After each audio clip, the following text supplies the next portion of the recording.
Excellence, Monsieur le Président de la Transition, Président de la République, chef de l'État, le général de brigade Brice Clotaire Oligui Nguema, en prélude la tournée républicaine et lors de votre passage dans la province de Logoué-Ivindo, du 21 au 24 mars 2024, vous aviez annoncé un certain nombre de politiques publiques, parmi lesquelles la phase d'exploration du gisement de fer de Belinga par la société Ivindo Iron, l'entité d'exploitation du projet Belinga.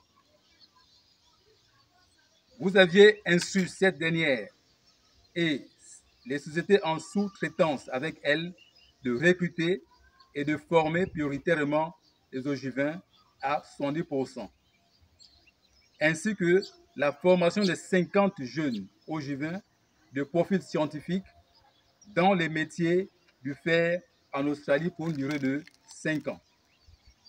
De plus, les prestations devraient être dans les mains des opérateurs locaux.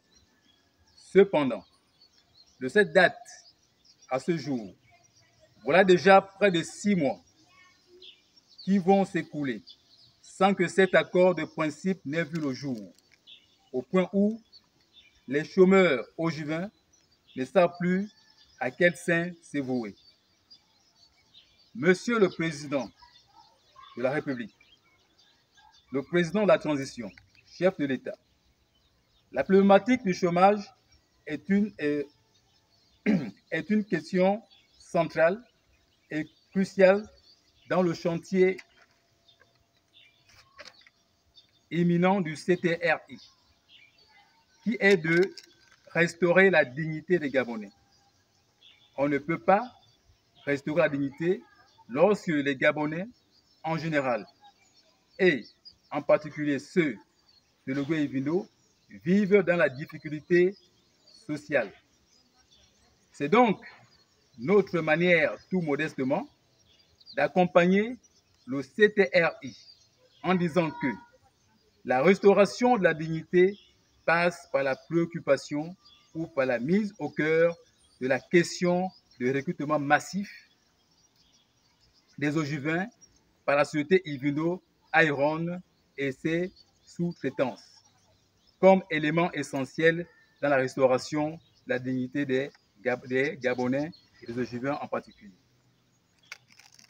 En outre, nous avions saisi par écrit son Excellence Madame le Gouverneur et en ampliation des autorités civiles et militaires locales suite à l'entretien que nous avions eu avec M. Steve Mundunga, responsable des ressources humaines de la société capitale, groupe Makoku, du 29 avril 2024. Il nous avait dit, je cite, « Capitale à 80 places disponibles.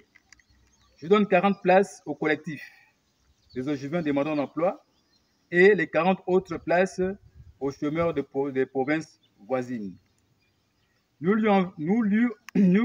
lui avons apporté 40 dossiers répartis comme suite.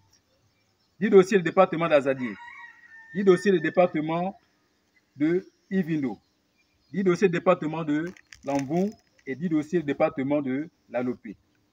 Seulement, de cette date à ce jour, personne n'a été recruté, alors que les recrutements se font. À la suite de notre lettre déposée au secrétariat de Madame le Gouverneur, qui a traité de plusieurs questions, à savoir la problématique du chômage des ogivins, le recrutement massif de la main-d'œuvre étrangère, notamment les Camerounais, les Sénégalais, les Togolais, les Congolais, les Maliens, les Béninois et bien d'autres, au détriment de la main-d'œuvre locale pour les mêmes profils de compétences. Un entretien nous avait été accordé le lundi 15 juillet. Au sortir de cet entretien, Madame le Gouverneur, en se basant sur le soit transmis de la société capitale, groupe Makoku, a envoyé une lettre de recommandation 6 juin, une liste de 53 noms De cette date à ce jour, personne n'a toujours pas été appelé.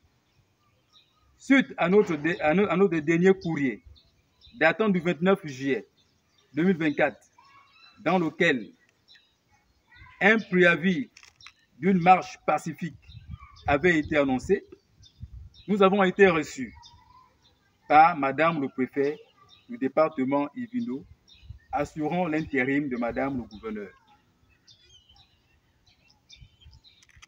Permissionnaire et en présence des autorités militaires locales.